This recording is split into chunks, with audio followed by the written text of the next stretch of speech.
Tentu saja, kau tidak perlu mengajariku. Sophia menutup panggilan teleponnya.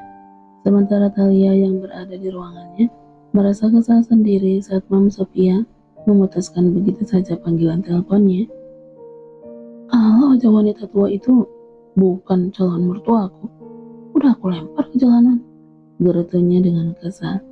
Ya, Thalia tidak sebodoh dugaan Sophia, karena wanita itu lebih pintar dari tampilan luarnya. Dia tahu betul rencana Sophia menikahkan dirinya dengan Kenan karena ingin menguasai harta warisannya. Kalau saja Thalia tidak mencintai Kenan dan ingin memiliki pria itu, mungkin udah sejak dulu Sophia dibuang ke jalanan. Meskipun wanita tua itu udah merawatnya sejak kecil, tapi Thalia tahu wanita itu melakukannya demi uang, bukan karena benar-benar tulus menyayanginya. Rencana ini harus berhasil. Aku udah tidak sabar menjadi istri seorang Kenan Meyer, gumam Thalia dengan penuh tersenyum licik. Ia udah membayangkan hidupnya akan bahagia bersama pria tampan dan kaya seperti Kenan. Cleopatra, bersiaplah. Sebentar lagi aku akan menyaksikan bagaimana suamimu menjadi milikku. Dan Mam Sophia, dengan perlahan aku akan membuangmu. Thalia tertawa puas dengan semua rencana yang udah disusunnya. Setengah jam kemudian, Kenan membuka pesan singkat yang dikirimkan oleh Bram. Di dalam terdapat rekaman CCTV yang ada di dalam apartemen yang memperlihatkan dengan jelas seorang dokter tengah memeriksa Mam Sophia. Jadi benar dia sedang sakit, gumamnya pada diri sendiri saat tengah termenung ponselnya berbunyi menampilkan sebuah nama asisten pribadinya. Bagaimana, Bram? Saat aku datang, Nyonya Sophia sedang berbaring di atas tempat tidur. Jelas, Bram, dia memang langsung masuk begitu aja ke dalam apartemen karena memiliki akses card. Bagaimana, Tuan? Apa udah siap? Tanya Bram, yang saat ini berada di lantai dasar apartemen milik Tuan Kenan setelah melihat keadaan Nyonya Sophia dan mengambil rekaman CCTV yang ada di apartemen tersebut. Cukup, kau boleh kembali. Tapi tunggu dulu. Potong Kenan dengan cepat saat teringat sesuatu. Pergi ke rumah sakit internasional, temui Dr. Alana Ricardo, minta pada dia obat penyubur kandungan. Apa? Tapi Tuan, Bram menghela napasnya dengan kasar saat ponselnya udah dimatikan secara sepihak oleh Tuan Kenan. Obat penyubur kandungan? Bram mengerutkan keningnya dengan bingung. Kenapa tidak obat penyubur rambut saja atau obat penyubur kesabaran? Gerutunya sambil masuk ke dalam mobil, karena mau tidak mau, Bram harus mengerjakan perintah tuannya. Meskipun perintah itu di luar dari apa yang menjadi pekerjaannya. Terkadang, Bram berpikir dia lebih cocok menjadi pengawal pribadi Tuan Kenan daripada menjadi seorang asisten pribadi pria itu. Karena apa yang dikerjakannya selalu berurusan dengan keamanan dan ketentraman keluarga Meyer. Dr. Alana Ricardo. Bram mengingat-ingat nama tersebut agar tidak lupa. Karena jika sampai lupa dan bertanya kembali pada Tuan Kenan, yang ada pria itu akan memberikan tugas yang lainnya dan semakin bertambah pula pekerjaannya. Alana. Bram terus menyebut nama itu, nama yang menurutnya sangat indah, tapi tidak tahu apakah orangnya akan seindah namanya. Sementara itu di ruang kerja milik Kenan Meyer, dia sedang menghubungi pengawalnya yang bertugas menjaga Cleopatra karena ingin menanyakan keadaan wanitanya yang ia tinggalkan saat masih tertidur lelap. Jadi mereka ada di taman belakang? Tanya Kenan setelah mendengar keterangan dari pengawalnya. Iya Tuan. Kenan pun menutup ponselnya setelah memberikan perintah untuk mengawasi kedua wanitanya, karena dia takut Kailin dan Cleo akan kembali bertengkar seperti yang udah-udah. Kau ingin bicara apa? Tanya Cleo setelah duduk di kursi halaman belakang Manson, di mana Kailin udah menunggunya sejak tadi. Ya, tadinya mereka akan berbicara di dalam kamar. Namun karena Cleo sangat lama di dalam bedroom, bahkan sampai menghabiskan waktu 2 jam lamanya, akhirnya Kailin memilih menunggu kakak iparnya itu di halaman belakang. Aku ingin berbicara tentang Kenan, ucap Kailin tanpa menatap kakak iparnya. Pandangannya lurus ke depan, ke arah kolam renang yang berada tidak jauh dari tempat mereka duduk. Kenan? Gumam Cleo dengan menautkan kedua alisnya. Dia bingung karena tiba-tiba aja Kailin ingin berbicara tentang Kenan. Ditambah, cara bicara adik iparnya itu yang begitu berbeda dari biasanya. Jika sebelumnya Kailin selalu berkata ketus dan selalu sinis, kini adik iparnya itu berbicara dengan sangat sopan dan lembut. Lebih tepatnya tentang keluarga Meyer. Katanya kini menatap intens pada Cleo yang duduk di sampingnya. Cleo yang ditatap seperti itu hanya bisa menelan salipannya dengan susah payah. Dengar baik-baik apa yang akan aku katakan tanpa menyela atau bertanya. Kailin pun bercerita saat melihat anggukan Cleo.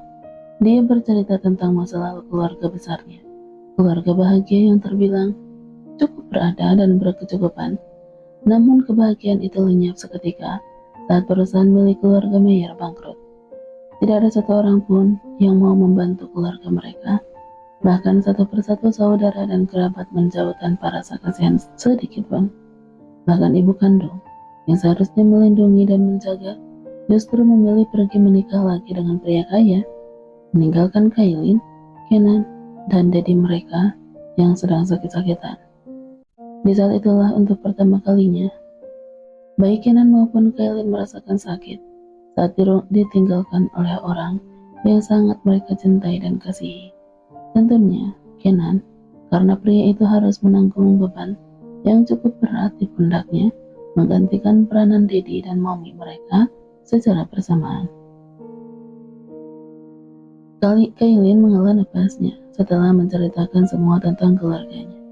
Sementara Cleo yang terdiam, karena dia udah tahu tentang Mom Sofia yang memilih pergi meninggalkan kedua anaknya untuk menikah dengan pria kaya. Dan Silviana, Cleo mengerutkan keningnya.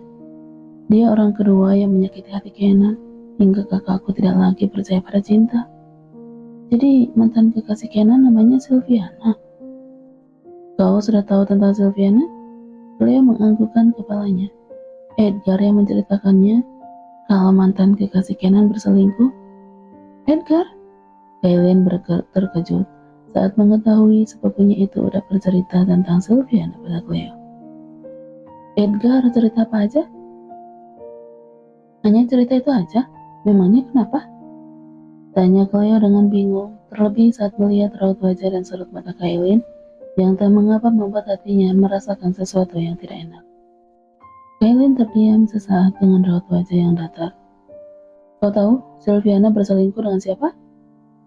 Cleo menggelengkan kepalanya karena dia memang tidak tahu siapa pria yang menjadi selingkuhan mantan kekasih Kenan.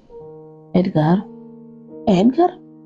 Maksud kamu Edgar yang berselingkuh dengan mantan kekasih Kenan? Tanya Cleo dengan terkejut bercampur rasa tidak percaya. Iya, tapi bagaimana bisa? Bukankah Edgar dan Kenan saudara sepupu? Potong Kailin dengan tersenyum sinis. Tapi itulah kenyataannya. Silviana berselingkuh dengan sepupu kakakku. Cleo yang masih tidak percaya dengan semuanya sempat tidak bisa berkata apa-apa. Dia tidak habis pikir bagaimana bisa mantan kekasih Kenan berselingkuh dengan sepupu kekasihnya sendiri. Tapi mengingat apa yang terjadi di dalam keluarga besarnya sendiri lebih parah, di mana sepupunya berselingkuh dengan calon tunangan saudara kembarnya sendiri. Akhirnya Cleo pun percaya. Terlebih lagi saat mengingat bagaimana Edgar dengan sangat yakin mengatakan Kenan akan melepaskannya jika berselingkuh dengan pria itu. Rupanya karena Edgar pernah melakukannya dengan Silviana, dan hasilnya mantan kekasih Kenan itu dibuang oleh pria yang saat ini menjadi suaminya. Tapi kenapa Kenan dan Edgar masih berhubungan baik? Karena setidaknya itu yang ia lihat saat mereka bertiga bertemu di perusahaan Meyer kemarin. Meskipun Cleo merasa Kenan sedikit ketus pada Edgar. Karena Edgar satu-satunya saudara yang membantu kami dulu. Jawab Kailin masih dengan ekspresi datarnya. Kau tahu kenapa aku menceritakan semua ini padamu? Tanya Kailin saat melihat Cleo terdiam. Cleo mengangkat kedua bahunya, karena memang dia tidak tahu tujuan Kailin menceritakan semua itu. Karena aku tidak ingin kau salah paham dengan sikap kakak Kenan. Kakakku itu memang dingin dan tidak tersentuh. Tapi percayalah, kakak Kenan orangnya baik. Aku juga ingin kau tidak lagi membahas perceraian, perpisahan, atau sejenisnya. Lupakan itu dan tetaplah berada di sisi kakak Kenan. Cleo tersenyum sinis. Kenapa kau berubah pikiran? Bukankah kau sangat membenciku dan ingin melihat kami berpisah? Cleo tidak percaya dengan apa yang didengarnya. Kailin meminta agar dirinya tidak berpisah dengan Kenan.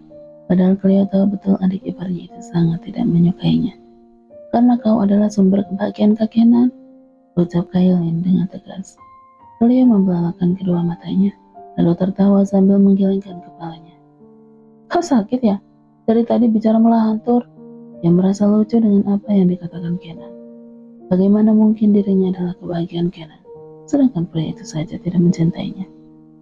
Aku serius Cleopatra Mateo, kau kebahagiaan kakakku karena Kak Kenan sangat mencintaimu. Tawa di bibir Cleo langsung menghilang. Matanya menatap intent pada Kailin, guna mencari kebohongan di wajah wanita itu. Namun sialnya tidak dapat ia temukan. Cinta? Iya, cinta, ucap Kailin dengan tersenyum.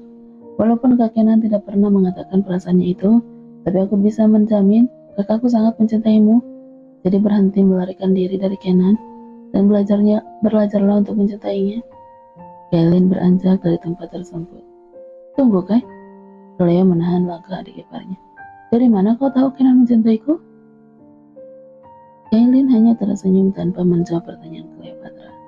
Dia melangkah kembali ke dalam mansion. Tunggu, Kai. Kau tidak boleh pergi sebelum mengatakannya. Kailin berdecak dengan kesal. Cleo, apakah tidak merasakannya sama sekali? Cinta itu begitu besar sampai kakak rela memintaku agar menerima dan tidak lagi membencimu. Tapi yakinlah dengan apa yang aku katakan. Kailin menepuk bahu Cleo, lalu menatap jam yang melingkar di pergelangan tangannya. Aku harus pergi, karena sebentar lagi Bram akan datang menjemput. Ia memang memiliki janji untuk bertemu dengan teman-temannya, dan Bram yang ditugaskan oleh Kenan untuk menjaga dirinya. Dan seharusnya Bram udah datang 1 jam yang lalu, tapi pria itu memberikan kabar sedang menyelesaikan tugas yang diberikan ke Kenan lebih dulu. Setelah itu baru ke Mansion Meyer. Kailin pun tidak mempermasalahkannya, karena ia juga harus berbincang dengan Cleo. Dan satu lagi, jauhi Edgar, ucapnya dengan tajam. Beranjak dari tempat tersebut meninggalkan Cleopatra sendirian. Cleo hanya terpaku menatap punggung Kailin yang semakin menjauh, dengan sejuta tanya di dalam benaknya tentang Kenan yang mencintainya dan juga tatapan penuh misteri Kailin saat memberikan peringatan untuk menjauhi Edgar.